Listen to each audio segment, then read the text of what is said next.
हरियाणा और जम्मू कश्मीर में किसका होगा ताजपोशी, भारी कौन मारेगा बाजी। हरियाणा और जम्मू कश्मीर का क्या है राजनीतिक समीकरण। आज हम आपको बताएंगे कि 10 साल बाद जम्मू कश्मीर में चुनाव घोषित होने पर क्या बदलेगा चुनावी समीकरण। क्या धारा 370 हटाने का फायदा बीजेपी को मिलेगा या फिर पिछली बार की तरह फिर से सत्ता की कमान डबल इंजन की सरकार पर आ जाएगी।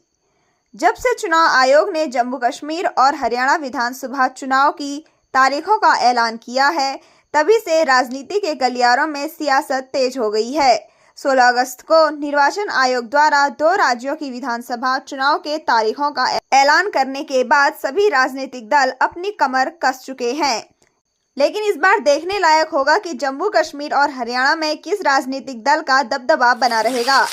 हरियाणा विधानसभा का कार्यकाल 3 नवंबर 2024 को खत्म होने वाला है और ठीक उससे पहले हरियाणा विधानसभा चुनाव की तारीखों का ऐलान कर दिया गया है, जो 1 अक्टूबर 2024 को 90 सीटों के लिए मतदान किया जाएगा। हरियाणा की 90 विधानसभा सीटों के लिए अंतिम चुनाव 21 अक्टूबर 2019 को हुए थे, जिसके नतीजे 24 अक्टूबर 2019 को घोषित किए गए थे, जिसमें भारतीय जनता पार्टी की एनडीए गठबंधन ने एक तरफा बहुमत हासिल करते हुए अपनी सरकार बनाई।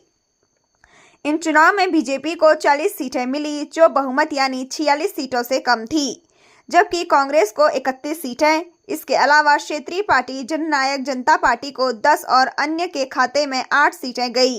इसके साथ ही इंडियन नेशनल लोकदल को 1 सीट मिली। भाजपा ने जेजेपी के साथ गठबंधन करते हुए मनोहर लाल खट्टर को 2019 में दूसरी बार हरियाणा के मुख्यमंत्री बनाया।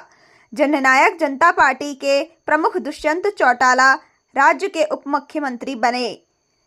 हरियाणा विधानसभा चुनाव की बात की जाए तो पिछले 2 बार के चुनाव लगातार भाजपा ने अपने नाम किए हैं।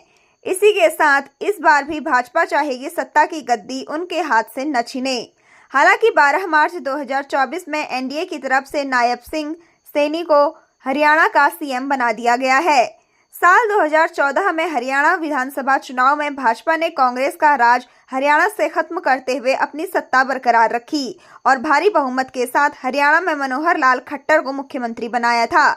हरियाणा विधानसभा चुनाव कांग्रेस और भाजपा दोनों के लिए ही इस बार अहम होने वाली है, क्योंकि पिछले 10 सालों से एनडीए गठबंधन हरियाणा में अपनी सत्ता बनाए हुए हैं। लेकिन कांग्रेस चाहेगी इस बार उसे भी सत्ता का स्वाद चखने को मिले, जिसके लिए कांग्रेस हरियाणा विधानसभा चुनाव में कोई भी कसर नहीं छोड़ना चाहती है। लोकसभा चुनाव में मिले सफल नतीजों से कांग्रेस गदगद है। जम्मू कश्मीर का क्या है समीकरण। जम्मू कश्मीर आज से नहीं बल्कि शुरुआती समय से ही भारत के लिए एक अभिन्न हिस्सा रहा है। यहाँ पर चाहे चुनाव कराने हो या यहाँ किसी भी तरह का कोई बदलाव करना हो तो उसके लिए बड़े कदम उठाने पड़ते हैं। अगर बात की जाए जम्मू कश्मीर में विधानसभा चुनाव को लेकर, तो जम्मू कश्मीर में आखिरी बार विधानसभा के चुनाव साल 2014 में हुए थे, जिसमें किसी भी पार्टी को बहुमत नहीं मिल पाया था और जिसके कारण वहां गठबंधन की सरकार बनाई गई थी। भाजपा और पीडीपी के बीच बनी थी, जो कि 4 साल में ही समर्थन टूटने के कारण 2018 में खत्म हो गई। तभी से लेकर आज तक जम्मू कश्मीर में विधानसभा के चुनाव नहीं हो सके। हालांकि इस बार के विधानसभा चुनाव जम्मू कश्मीर के लिए बेहद अहम रहने वाले हैं, क्योंकि धारा 370 हटाने के बाद से यह पहले चुनाव होंगे जो जम्मू कश्मीर में कराए जाएंगे। बता दें कि जम्मू कश्मीर में 2014 के विधानसभा चुनाव में 87 सीटें निर्वाचन के लिए थी, जिसमें से बहुमत के लिए 44 सीटों की जरूरत थी। हालांकि इन चुनाव में किसी भी राजनीतिक दल को बहुमत नहीं मिल पाया, जबकि इन चुनाव में सबसे बड़ी पार्टी के रूप में पीडीपी और भाजपा उभर कर सामने आई। हालांकि पीपुल्स डेमोक्रेटिक पार्टी भी वह जादुई आंकड़ा नहीं छू पाई जो बहुमत के लिए आवश्यक था।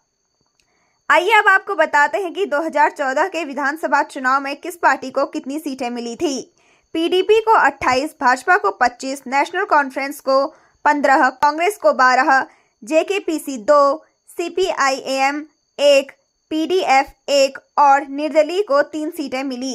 इन आंकड़ों के चलते किसी भी पार्टी को बहुमत नहीं मिल पाया था और गठबंधन की सरकार जम्मू कश्मीर में बनी, जो कि केवल 4 साल में ही ध्वस्त हो गई। आपको बताते चलें कि जम्मू कश्मीर में किन पार्टियों का दबदबा सबसे ज़्यादा बना हुआ है और वह कौन से नेता हैं जो अपना वर्चस्व पर पिछले कई सालों से जम्मू कश्मीर में बने हुए हैं। जम्मू कश्मीर में 3 पार्टियां सबसे ज़्यादा उभर कर सामने आ रही हैं, जिसमें पीडीपी, भाजपा और कांग्रेस हैं। इस बार के चुनाव इसलिए भी अहम रहने वाले हैं क्योंकि इस बार 87 सीटों की जगह 90 सीटों पर चुनाव कराया जाएगा, तो बहुमत के लिए 46 सीटों की जरूरत पड़ेगी। यह देखने लायक होगा कि इस बार के विधानसभा चुनाव जम्मू कश्मीर के लिए क्या बदलाव लेकर आते हैं। क्या धारा 370 हटाने का फायदा बीजेपी को मिलेगा या फिर पिछली बार की तरह फिर से सत्ता की कमान डबल इंजन पर आ जाएगी। जम्मू कश्मीर में 2014 के चुनाव से पहले मुख्यमंत्री के पद पर उमर अब्दुल्ला JKNC कांग्रेस के साथ गठबंधन में सरकार बनाकर बने थे। हालांकि 2014 के चुनाव के बाद सरकार बदलने पर भाजपा और पीडीपी के गठबंधन से मुफ्ती मोहम्मद सईद को मुख्यमंत्री बनाया गया था। जम्मू कश्मीर में बीजेपी, पीडीपी, कांग्रेस और JKNC का दबदबा है। हालांकि इस बार के चुनाव सभी राजनीतिक दलों के लिए बेहद मुश्किल रहने वाले हैं क्योंकि जब से जम्मू कश्मीर में धारा 370 हटी है, वहां पर कई तरह के नियमों में बदलाव हो चुका है। इसके कारण वहां पर सरकार बनने पर बहुत कुछ बदल सकता है।